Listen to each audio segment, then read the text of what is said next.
लेकिन अब सबसे बड़ा चैलेंज ये था कि दुनिया में ऐसी कोई क्रेन ही नहीं थी जो इस ब्रिज के आर्च के अलग अलग हिस्सों को उठाकर सही जगहों पर रख सके या होल्ड कर सके। So how they did it? Bridge के नीचे पैराबोला शेप का आर्च क्यों बनाया गया? डायरेक्ट पिलर्स का सहारा क्यों नहीं लिया गया? ऐसी क्या टेक्नोलॉजी है इसमें कि 8 मैग्नीट्यूड वाले अर्थक्वेक को भी ये झेल सकती है, इतनी ऊंची होने के बाद भी? 260 किलोमीटर प्रति घंटे की रफ्तार से चलने वाली महातूफानी हवाओं को भी ये झेल सकती है। जबकि ओडिशा जैसी जगहों पर जब साइक्लोन आता है तब हवाओं की एवरेज स्पीड 150 से 170 किलोमीटर होती है और वो तबाही मचा देती है। और इसके बेस सपोर्ट को बनाने के लिए पहाड़ की ढलानों को कैसे काटा गया, तो चलिए जानते हैं। बहुत इंफॉर्मेटिव वीडियो होने वाली है ये, तो वीडियो में बने रहिए और चैनल को सब्सक्राइब करिए।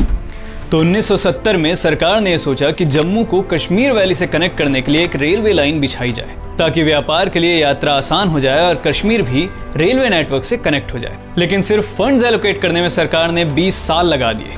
फिर 1990 में इसका कंस्ट्रक्शन स्टार्ट हुआ और जम्मू से उधमपुर तक रेलवे लाइन बिछाई गई, जिसे 2005 में ओपन किया गया। लेकिन उधमपुर से श्रीनगर तक रेलवे लाइन बिछाने के लिए लाइन को पीर पांजाल माउंटेन रेंज से गुजरना पड़ता और साथ ही चेनाब नदी से भी गुजरना पड़ता। तब यह तय हुआ कि एक हाई एल्टीट्यूड रेलवे ब्रिज बनाना पड़ेगा लाइन को दूसरी तरफ कनेक्ट करने के। तो 2003 में अटल बिहारी वाजपेयी जी की सरकार में इस ब्रिज का प्रोजेक्ट अप्रूव हुआ और इसका कंस्ट्रक्शन स्टार्ट हुआ अगस्त 2004 में। फिर 2008 में सेफ्टी कंसर्न्स के चलते इसका काम रुक गया। 2010 में फिर वापस स्टार्ट हो गया, लेकिन ब्रिज के बेस सपोर्ट को बस बनाते बनाते आ गया साल 2017। इतना टाइम इसलिए लगा क्योंकि नदी के दोनों तरफ जो पहाड़ की ढलानें हैं उनके निचले स्तरों पर डोलोमाइट पत्थर पाया जाता है, जो कि अच्छा नहीं माना जाता एक स्ट्रॉन्ग या हैवी फाउंडेशन को सपोर्ट देने के लिए। तो एक स्ट्रॉन्ग बेस सपोर्ट बनाने की राह में सबसे पहला चैलेंज आया दोनों तरफ की पहाड़ों की ढलानों को काटना और एक्यूरेटली काटना, क्योंकि पहाड़ की ढलानें पहले कुछ इस तरह दिखती थी। तो इसे डिजायर्ड शेप में लाने के लिए पहले एक्सकेवेटर्स यूज किए गए, उसके बाद प्री स्प्लिटिंग टेक्निक यूज की गई, जिसमें कई सारे स्मॉल एक्सप्लोजिव्स को एक के बाद एक लाइन में रखा जाता है और फिर बूम। इस टेक्निक में एक्सप्लोजन में आपका कंट्रोल ज्यादा होता है, क्योंकि अगर आप किसी भी जगह पर रैंडमली बड़ा एक्सप्लोजन कर देंगे तो आपके हिसाब से नहीं बल्कि अपने हिसाब से उस जगह को शेप दे देगा। तो शेप कंट्रोल के लिए प्री स्प्लिटिंग टेक्निक यूज की गई, जिसके बाद ऐसे दिखने वाली ढलानें कुछ ऐसे दिखने लगी, जिस पर एक स्ट्रॉन्ग बेस सपोर्ट बनाया गया। किसके लिए? एक पैराबोलिक शेप के आर्च ब्रिज के लिए। अब आर्च ब्रिज ही क्यों बनाया गया और पैराबोलिक शेप ही क्यों दिया गया? अगर आर्च की जगह डायरेक्ट कई सारे पिलर्स लगा दिए जाते तो क्या होता? तो मैं आपको बता दूं कि इस ब्रिज की हाइट है 359 मीटर्स, यानी कि एफिल टावर से 35 मीटर ज्यादा। तो अगर आप पिलर्स बनाते तो आपको कई सारे एफिल टावर्स बनाने पड़ जाते थे, जिस पर ना जाने कितना मेटल और स्टील या कितना सारा और पैसा लग सकता था। और साथ ही पिलर्स की वजह से रिवर के फ्लो में भी दिक्कत आ सकती थी, क्योंकि ये नदियों में बने पुल के पिलर से कई गुना ज्यादा चौड़ा होता है। खैर, ये कुछ कारण थे पिलर्स की जगह एक आर्च ब्रिज बनाने के, और दिखने में भी आर्च इज ब्यूटीफुल, राइट? अब पैराबोला शेप इसलिए क्योंकि पैराबोला आर्च बहुत ज्यादा स्ट्रॉन्ग होता है सर्कल या ट्रायंगल के मुकाबले में। लेकिन अब सबसे बड़ा चैलेंज ये था कि दुनिया में ऐसी कोई क्रेन ही नहीं थी जो इस ब्रिज के आर्च के अलग अलग हिस्सों को उठाकर सही जगहों पर रख सके या होल्ड कर सके। So how they did it?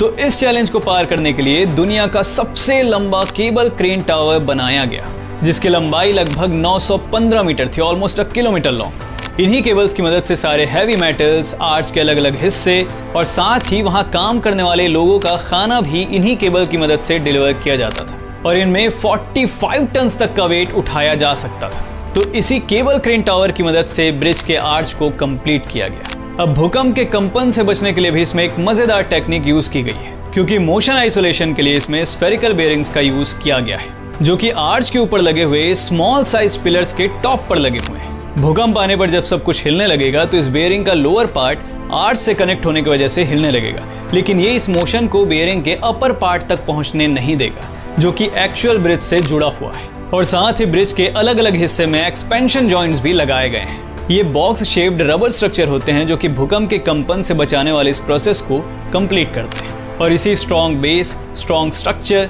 और स्ट्रॉन्ग आर्च की वजह से ये ब्रिज 260 किलोमीटर प्रति घंटे की रफ्तार से चलने वाली भयंकर तूफानी हवाओं का भी सामना कर सकती है। अब चूंकि ये मेटल स्ट्रक्चर है, स्टील से बना हुआ है, तो इसमें जल्दी ही जंग लगने का भी खतरा होता है। तो जंग से बचाने के लिए भी एक नए तरीके की जंग रोधक पेंटिंग स्कीम डेवलप की गई, जिसकी लाइफ लगभग 15 साल तक की हो सकती है compare to other railway bridges जिनके पेंट्स की लाइफ लगभग 5 से 7 साल होती है। और ये पेंटिंग कॉन्ट्रैक्ट दिया गया एक्जो नोबेल को। ये एक डच मल्टीनेशनल कंपनी है जो कि पेंट्स बनाती है। खैर, इसके बाद अपना ब्रिज हो गया कंप्लीट, लेकिन इसे कंप्लीट होते होते आ गया साल 2022 और अगस्त 2022 में इसका इनॉग्रेशन किया गया। फिर फरवरी 2023 में इसमें रेलवे लाइन बिछाने का काम शुरू किया गया और जून 2024 में फुल स्केल ट्रायल्स शुरू हो गए और रेगुलर रेलवे ट्रैफिक के लिए इसे ओपन करने का समय तय किया गया अप्रैल 2025, जो कि पोस्टपोन हो गया खराब मौसम के चलते। फिर फाइनली 6 जून को हमारे प्रधानमंत्री श्री नरेंद्र मोदी जी ने इसका फीता काटा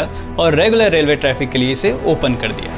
अब इस ब्रिज के बारे में सारी इंपॉर्टेंट जानकारी आपको मैं जल्दी से बता देता हूँ। इस ब्रिज की लंबाई है 1315 मीटर और चौड़ाई है 13.5 मीटर। इसकी ऊंचाई है 359 मीटर का और लॉन्गेस्ट स्पैन है 467 मीटर। It is constructed by Afcons infrastructure, VSL India and South Korean company Ultra constructions. इसे बनाने में खर्चा आया है लगभग 1486 करोड़ रुपए और इसमें टोटल स्टील यूज किया गया है 28,660 टन, जिसे स्टील अथॉरिटी ऑफ इंडिया ने सप्लाई किया है। तो अगर आपको ये वीडियो इन्फॉर्मेटिव लगा है या आपको पसंद आया है तो वीडियो को लाइक करें, इसे शेयर करें और चैनल को सब्सक्राइब करें।